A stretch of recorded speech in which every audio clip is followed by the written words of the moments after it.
welcome back to Learning Guitar with Demoz School of Music. Your teacher is Tony Das, celebrated guitarist and professional musician with 2 decades of experience. Previously, we looked at grouping of notes, in groups of 4 and groups of 3. Be sure to watch it, if you haven't already. Hi, this is Tony Das from Demoz School of Music, and I'd like to welcome you back to another episode of our course here on how to play the guitar for beginners. Today what we're going to do is we're going to learn a little bit more about counting and a little bit more about rhythm, and we're going to learn how to incorporate the upstroke, which we've not done till now except for single note playing. Today we're going to incorporate it into our rhythmic playing. So what that means is it will help us be able to play now rhythmic patterns at, you could say, at twice the speed, because previously what we were doing was playing only downstrokes, and therefore we're wasting all the motion of taking our hand from the bottom of the strings back up to the top of the strings and playing again. Whereas if we use an upstroke, we can use that returning motion to play the strings on the way back. So not only is it different in that it helps us become more efficient in how we are playing. We're not only increasing our efficiency by utilizing that motion to actually play the strings, but it gives us a completely different sound when we strike the strings from the high to the low string. And that sound perfectly complements the way we play from low to high. And both of those sounds go together to give us this beautiful flowing kind of very organic rhythmic sound, as opposed to just downstrokes. Just downstroke sounds great actually for a very specific purpose where we want to sound very rhythmic and tight and precise. It sounds great, but playing the upstrokes gives our rhythm a lot more breathing space. It makes it sound very natural and very interesting, to say the least. So let's see what that sounds like. Again, we're going to take one of our chords from the key of G that we've already learned, and we're going to play one of those chords. I will save the metronome actually for later. For right now, we'll just listen to what this sounds like by itself.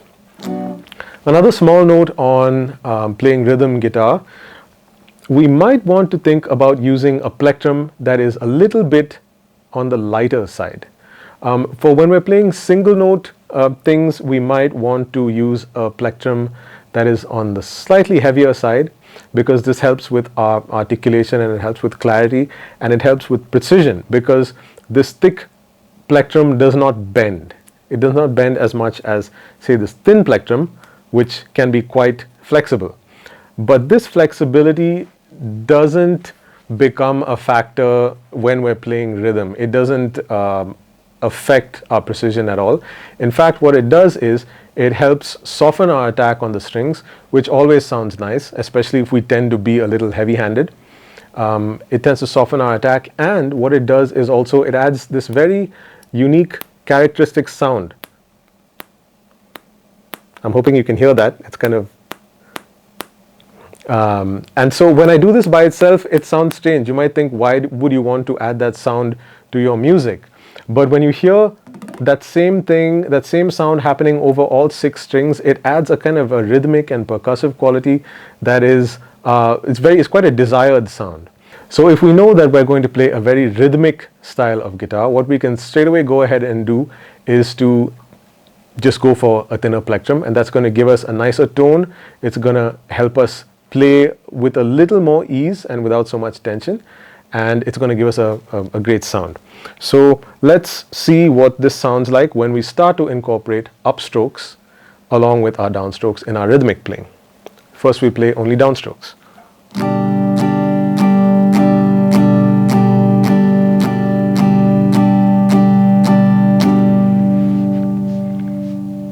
That's what that sounds like. Now we'll go ahead and do what we did a couple of exercises ago, which is play those downstrokes at twice the speed.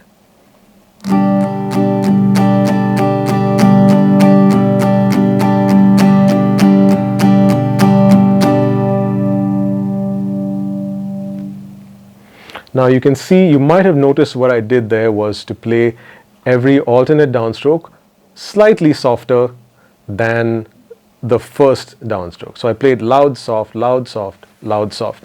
And that is because I wanted to try and emulate what happens when we play upstrokes, because that's, again, it's a desirable sound. So now what I'll do is I will replace that second downstroke with an upstroke, and you can see what that sounds like.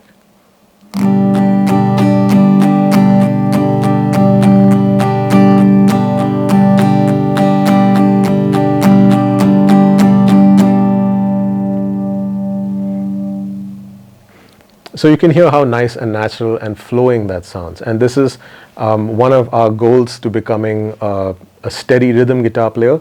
It's to have a very tight rhythmic sound. I was not playing out of time, but at the same time, I didn't sound like I was focusing on being very stiff. It was a very loose and a kind of a flowing sound, and this is a great sound to kind of shoot for when we're playing this rhythmic guitar style.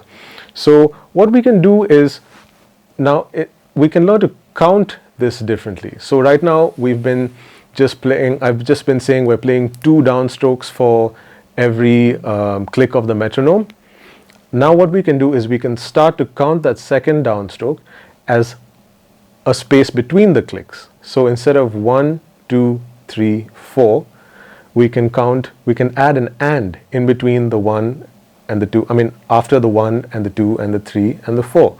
So instead of 1, 2, 3, 4, we get 1 and 2 and 3 and 4 and. And where we're adding the word and, the click is not clicking, the metronome is not clicking, it's a space, but it helps us measure that space in between the numbers. So let me do this with the metronome and you can see what I'm talking about. First, I will set the metronome back to 4 for this exercise.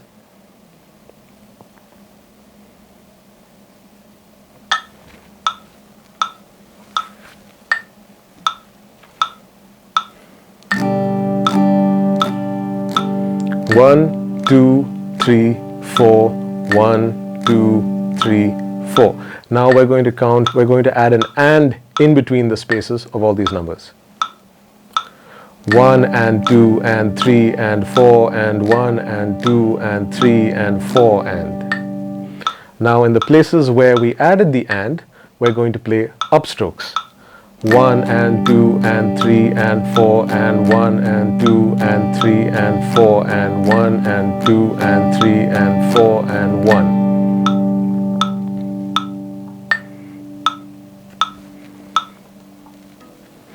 Okay, so here we saw that as a general rule, what we were doing was we were playing all the downstrokes on the numbers and we were playing the upstrokes on the ands.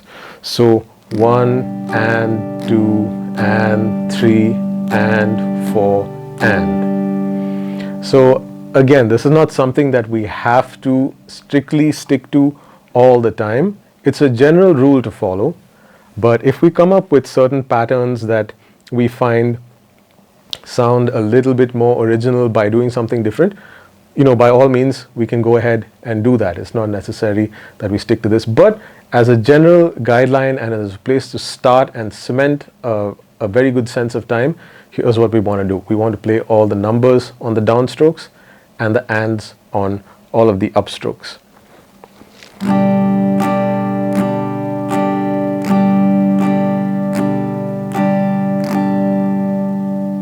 1 and 2 and 3 and 4 and 1 and 2 and 3 and 4 and. And once again, practicing this with the metronome means that we start at a comfortable tempo and then we go up to uncomfortable tempos. 1 and 2 and 3 and 4 and 1 and 2 and 3 and 4 and 1 and 2 and 3 and 4 and 1. Of course, I never want you to make that big a jump in your practice because it was quite a jump, but slowly, steadily, cleanly and with clarity. That's how we want to approach practicing this, and this is how we can work in upstrokes into our rhythmic playing to help develop our rhythmic playing, to be able to do much more interesting and complicated things later and help us develop a good sound and a good feel as a solid, steady rhythm guitar player. That's all for today's lesson. Thanks for sticking around. Thanks for watching. I hope you liked it. I hope you enjoyed and learned something new. And if you did, please like and share and subscribe to the channel. And I'll see you again in the next episode.